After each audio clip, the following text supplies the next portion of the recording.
మొన్న ఎవరో నాకు మాట్లాడినారు, ఆనంగా వచ్చిన నేను అసలు ఎంత అద్భుతంగా వనపర్తి పట్టణం మారింది, ఎంత చక్కగా వనపర్తి డెవలప్ అయింది, అసలు ఆ ప్రజలు ఎట్లా మిస్ అయినరు అని చెప్పి ఒక జర్నలిస్ట్ ఎడిటర్ ఒక ఆయన అట్నుంచి వచ్చినా అని చెప్పి నాతో మాట్లాడుతూ చెప్తుండే.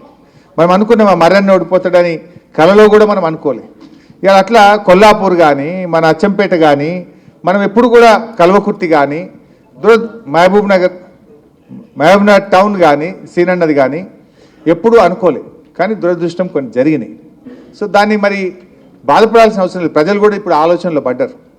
అంటే మనము అయ్యో మనం 5 ఎమ్మెల్యేలు గెలవలేదు, 2 గెలిచినాం, మరి ఎంపీ ఎట్లా గెలుచుడు అనేటువంటి ఆలోచన మనం పెట్టుకోవాల్సిన అవసరం లేదు. పోయినసారి మీరు చూసిండ్రు, మన కరీంనగర్లో 7 ఎమ్మెల్యేలు మనమే గెలిచినాం, కానీ ఎంపీ ఓడిపోయినామా లేదా? అట్లే ఖమ్మంలో ఒక్కటే ఎమ్మెల్యే మనం గెలిచినాం, మన అజయ్ గారు ఎమ్మెల్యే గారు గెలిచిండ్రు. మిగతా 6 అసెంబ్లీలు కాంగ్రెస్ పార్టీ గెలిచింది. కానీ ఎంపీ ఎన్నికల్లో నామా నాగేశ్వరరావు గారు 2 లక్షల మెజార్టీతో అద్భుతమైనటువంటి విజయాన్ని ఖమ్మంలో మనం గెలిచినాం. సో ప్రజల్లో కూడా ఇప్పుడు చర్చ స్టార్ట్ అయింది. మనం కూడా అందరం టీం వర్క్ చేయాలి. నేను నాయకులతో కూడా మీతో కూడా కోరేది ఏంటంటే, మనసులో ఏదైనా ఉంటే మాట్లాడుకుందాం, కరెక్షన్స్ ఉంటే చేసుకుందాం, మంచిగా కలిసి పనిచేద్దాం. పార్టీ కూడా ఒక తల్లి లాంటిది. ఈ తల్లిని మనం నిలబెట్టుకోవాలి, మన తల్లిని మనం గౌరవంగా కాపాడుకోవాల్సినటువంటి బాధ్యత మన మీద ఉంది. సో పార్లమెంట్ ఎన్నికలు కూడా ఈక్వల్లీ మీకు ఇంపార్టెంట్. ఇప్పుడు మా అచ్చంపేట ఉంది, కల్వకుర్తి ఉంది, నాగర్ కర్నూలు ఉంది. అక్కడ ఇలా ప్రోటోకాల్లో మీకు ఒక ఎంపీ ఉన్నాడు అనుకోండి, డెఫినెట్గా ఒక ఆర్డీఓని పిలిచి మాట్లాడతారు, ఒక డిఎస్పీని పిలిచి మాట్లాడతారు, ఒక ఎంఆర్ఓని పిలిచి మాట్లాడగలిగే మీకు ఒక ప్రోటోకాల్ దొరుకుతుంది. అటు ఎమ్మెల్యే గారు లేక ఎంపీ గారు లేదనుకో, మనకు ఒక ప్రోటోకాల్ ఉంటుందా? పెద్ద దిక్కు ఉంటుందా?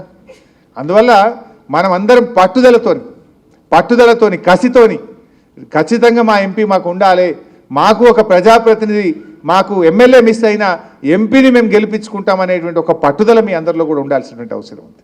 అందువల్ల మనం ఎంపీ ఎన్నికలు గెలవడం పెద్ద కష్టం కాదు నాకు తెలిసి. ఇప్పటికే కాంగ్రెస్ మీద కొద్దిగా భ్రమలు పోతున్నాయి. రేపు యాసంగి వడ్లు వస్తాయి, బోనస్ ఇవ్వలేదనుకో జనం ఊకుంటారా? ఇప్పుడు ఎంపీ ఎన్నికల్లోపు 4,000 పెన్షన్ రాలేదనుకో, అవ్వాతాతలు వేస్తారా? వాళ్ళకు 4,000 రాకపోతే వేస్తారా? సో అవన్నీ మీరు ఊకుంటారా? అందువల్ల మనం గట్టిగా పనిచేసి ఒక టీం వర్క్ చేస్తే తప్పకుండా ఎంపీ ఎన్నికల్లో అద్భుతమైనటువంటి విజయాన్ని మనం సాధించేటువంటి అవకాశం ఉంటుంది. అందువల్ల let us do the team work. ఎక్కడ కూడా అధైర్యపడాల్సిన అవసరం లేదు. ఆత్మవిశ్వాసంతో ముందుకు సాగుదాం.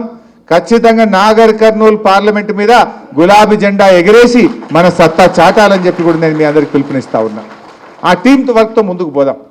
రేపు లోకల్ బాడీ ఎన్నికలు వచ్చినప్పుడు కూడా మీ దగ్గరికే వస్తాం. మళ్ళా రేపు లోకల్ బాడీ ఎన్నికల్లో ఎంపీపీ ఎన్నికలు కానీ జెడ్పీటీసీ ఎన్నికలు వచ్చినా తప్పకుండా పార్టీ మీకోసం నిలబడుతుంది. ఈ మీటింగ్లు ఇక్కడ పెట్టి వదిలేయడం కాదు, రేపు ప్రతి నియోజకవర్గంలో కూడా విస్తృత స్థాయి కార్యకర్తల మీటింగ్ ఇది కాగానే స్టార్ట్ చేసుకుందాం. అక్కడికి కూడా మేమందరం వస్తాం. వచ్చి మంచిగా ప్రతి కాన్స్టిట్యున్సీలో కూడా మీటింగ్ పెట్టుకుందాం. కార్యకర్తలు, కింది స్థాయి ప్రజాప్రతినిధులు, ఎందుకంటే కొద్ది మందినే పిలుచుకున్నాం ఈ హాల్ ఎక్కువ పట్టమని. రేపు లోకల్ బాడీ ఎన్నికల్లో కూడా తప్పకుండా పార్టీ అన్ని రకాలుగా మీకు అండదండలను అందిస్తుంది. మీ పక్షాన నిలబడి మళ్ళీ మిమ్మల్ని ప్రజాప్రతినిధులుగా గెలిపించుకోవడానికి కూడా పార్టీ కట్టుబడి ఉంటుంది అనేటువంటి విషయాన్ని కూడా మనం చేస్తూ ఉన్నాం. So will work together. భవిష్యత్ ఇప్పుడు మనం భవిష్యత్తు అద్భుతంగా మనకు ఉంటుంది. మీరు అసలు గుర్తుపెట్టుకోండి ఇవ్వాలి నేను చెప్తున్నా. కానీ 1 ఏడాది 2 ఏళ్ళ తర్వాత ప్రజలే మా టీఆర్ఎస్ వాళ్ళు యాడుండ్రి అని ఎత్తుక్కుంటా యాడున్నో మర్రన్నా ఇగరా అని పిలుచుకుంటారు. డెఫినెట్గా రోజు వస్తుంది. 1 ఏడాదో 2 ఏళ్ళు గంతే. ఇప్పుడే అంటురా, ఇంకొద్దిగా టైం పడుతుంది. ఇంకొక ఏడాది చూడు, వాళ్ళే జీపు కట్టుకొని వాళ్ళే రొట్టె కట్టుకొని ఇంటికి వచ్చి అన్నా నువ్వు రావే అని పిలిచే కాలం దగ్గరనే ఉంటుంది. ఎందుకంటే ఆ నిజం మనం పనిచేసినాం. ఇవాళ మనము ఉత్తగా మాట్లాడతలేం, మన పని కనబడుతుంది అక్కడ. సో ఏందనేది ఇలా ప్రజలు గ్రహిస్తారు. సో బట్ మనం ఓపిక కావాలి.